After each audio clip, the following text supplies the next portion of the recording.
Good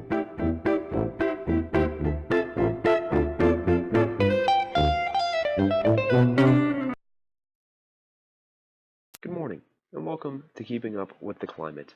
I'm your host, Chris Johnson, and I'm here today to talk to you about global warming, or I suppose I can use the more politically correct term, climate change. In recent years, recorded temperatures have risen due to a variety of things that I'm not going to get into right now. But why I'm here today is to convince all of you that global warming is real, so hopefully, eventually, once we're all on the same page that it's a bad thing, that we can finally start doing something about it, finally start working on a solution. As some of you may know, Donald Trump is convinced that global warming is a hoax created by the Chinese to further their own agenda, yada yada yada.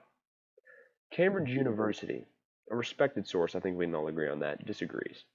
They published an article recently stating that many scientists have recorded increased temperatures in relatively recent history as compared to historic temperatures, and this is resulting in an observable change in life and its development on Earth. Now that's a direct quote. An observable change in life and its development on Earth. Basically what that means is that living things are showing signs of climate change. The most obvious one being moving geographic locations in order to stay in an area with a climate that is consistent with what they need to survive.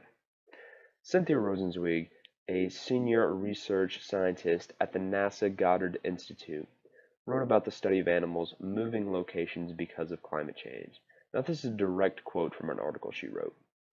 The percentage of species changing in the expected direction was around 81%, with a 90% confidence interval ranging from 71% to 89%.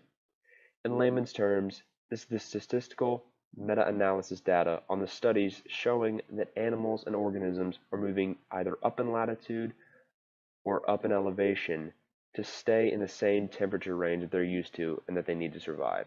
Now that's crazy, that the fact that the Earth is warmed significantly enough to result in a geographical population shift.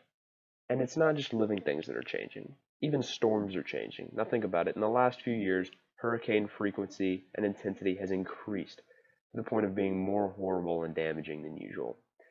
And I know, hurricanes got worse, but what does that have to do with global warming? Well, it actually has a lot to do with it. There's a lot of science behind it, but the short version is that hotter temperatures mean it's easier for water to evaporate into the hurricane and feed the hurricane and make it stronger. Global warming is real. We can't ignore that fact any longer.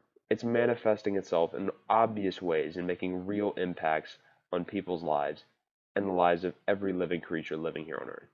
We all need to be on the same page so that hopefully we can come up with a solution. And to do that, everyone must believe. And on that fairy tale sounding ending, it's time for me to say goodbye. Thank you for listening and have a great day.